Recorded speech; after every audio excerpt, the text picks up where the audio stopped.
বাইরে শেরওয়ানি, ভেতরে পেরেশানি।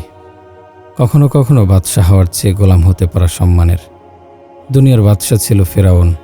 আল্লাহ তাকে তার নাস্তিক জনগণ সহ ইঁদুরের মতো লোহিত সাগরে চুবিয়ে মেরেছেন। বাদশাহ ছিল নমরুদ। কে না জানে তার ঘটনা। মাত্র একটা ল্যাংড়া মশা তার মাথায় ঢুকিয়ে দেওয়া হয়েছিল। অপদস্থের সেই ছিল শুরু। মাথায় জুতা দিয়ে পেটালেই কেবল শান্তি পেত সে, অন্যথায় মাথা ঠিক থাকত না তার। পাগলের মতো আচরণ করত। চাকররা আর কত পেটাবে। শেষমেশ বিরক্ত হয়ে জুতা মেরে মেরে নারাধমটাকে জাহান্নামে পাঠিয়েছে। বাদশাহ ছিল কারণ বড় বেইজ্জত করে মাটি তাকে নিজের ভেতর টেনে নিয়েছে। রাষ্ট্রপ্রধান ছিল জর্জ বুশ। আল্লাহ তাকে তার শেষ জীবনে জুতা পেটা করিয়েছে। রাষ্ট্রপ্রধান ছিল ইমানুয়েল ম্যাক্রো। লক্ষ লক্ষ লোকের সামনে সামান্য একজন নাগরিকের হাতে থাপ্পড় খেতে হয়েছে। কেউ কেউ খেয়েছে পচা ডিমের ঢেল। রাজাদের পাশাপাশি মন্ত্রীবর্গরাও আছেন এই তালিকায়। দাম্ভিকতার ধারাকে সরাজ্ঞান করতে গিয়ে নাস্তানাবুদ হওয়াদের সূচিপত্র মোটেও ছোট না। অপদস্থ হয়ে দেশ ছেড়ে পালিয়ে অন্য দেশে আশ্রয় নিতে চেয়েছে কেউ, কেউ পারেনি। চরম লাঞ্ছিত হয়ে মাথা নিচু করে ফিরে আসতে হয়েছে।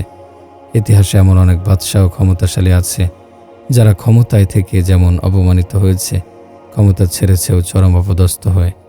অন্যদিকে আল্লাহর মহান গোলামদের ইতিহাস লক্ষ্য করুন। কত ইজ্জত আর সম্মানের সঙ্গে তারা জীবনযাপন করেছেন। মৃত্যুটাও ছিল চিরসম্মানের। তাদেরকে কেউ অপদস্থ করতে চাইলে উল্টো নিজেরাই নাস্তানাবুদ হয়েছে। এক এলাকার এমপি সাহেব মসজিদে নামাজ পড়তে এলেন। ভদ্রলোক এত দ্রুত রুকু সেজদা করছিলেন, মনে হচ্ছিল কাকের মতো ঠোকর মারছেন। দৃশ্যটা এক আতরওয়ালা যুবকের চোখে পড়ল। এমপি সাহেবের নামাজ শেষ হতেই সে এগিয়ে গিয়ে বিনয়ের সঙ্গে বলল, জনাব, অনুগ্রহ করে নামাজটা আবার পড়ে নিন, আপনার নামাজটা হয়নি। এমপি সাহেব তো রেগে টং। কি, আমার নামাজে ভুল ধরতে আসিস? সাহস তো কম না, এক থাপ্পড়ে দাঁত ফেলে দেব। চিনিস আমাকে? যুবক বলল, মারুন, কাটুন, যা ইচ্ছা করুন, তবুও দয়া করে নামাজটা ঠিক করে নিন। এমপি সাহেব মেজাজ ধরে রাখতে পারলেন না। ঠাস করে চর বসিয়ে দিলেন যুবকের গালে। যুবক এবার নাছোড়বান্দা। সে এমপি সাহেবের পায়ে পড়ে বলল, জনাব, প্রয়োজনে আমাকে আরও মারুন, তবু আপনাকে ঠিক করে নামাজ আদায় করতে হবে। জেনে শুনে আপনাকে আমি জাহান্নামে যেতে দিতে পারি না। মুসল্লিরা এতক্ষণ দাঁড়িয়ে দাঁড়িয়ে ঘটনাটা দেখছিল। এমপি সাহেবের এই অপকর্ম দেখে তারা আর চুপ থাকতে পারল না। ক্রোধে ফেটে পড়ে একজোট হয়ে বলল, সে তো মন্দ কিছু বলেনি, কেন তাকে চর মারলেন? আল্লাহর ঘরে এসেও ক্ষমতার দাপট দেখাচ্ছেন। এক্ষুনি সঠিকভাবে নামাজ আদায় করে নিন, নতুবা আমরা আপনাকে মসজিদ থেকে বের হতে দেব না। অবস্থা বেগতিক। পুরো মহল্লায় এই ঘটনা অতি দ্রুত ছড়িয়ে পড়ল। মসজিদের আশপাশ লোকে লোকারণ্য। এমপি সাহেব তোপের মুখে মহাবিপাকে পড়ে গেলেন। সঠিকভাবে নামাজ আদায় করা ছাড়া মসজিদ থেকে বেরিয়ে হতে পারলেন না। এই ঘটনায় আতরওয়ালা যুবকের সুখ্যাতি ছড়িয়ে পড়ল। রাতারাতি জনপ্রিয় হয়ে গেলেন। ফেসবুকের ভাইরাল হওয়ার মতো জনপ্রিয় না। এ জনপ্রিয়তা আল্লাহর পক্ষ থেকে। আল্লাহ অন্যান্য বান্দাদের হৃদয়ে আতরওয়ালার জন্য মহব্বত ঢেলে দিয়েছেন। একজন ক্ষমতাশালীর অন্যের প্রতিবাদ করায় যুবকের সম্মান বেড়ে গেল বহুগুণে। মহল্লার লোকজন তাকে দেখলেই তাজিমের সাথে বলতো, আমার বাসায় একবেলা খানার দাওয়াত নিন না অনুগ্রহ করে। আল্লাহ যখন কোনো বান্দাকে ভালোবাসেন তখন তিনি ফেরেশতাদের মধ্যে ঘোষণা করে দেন, অমুক বান্দাকে আমি ভালোবাসি, অতএব তোমরাও তাকে ভালোবাসবে।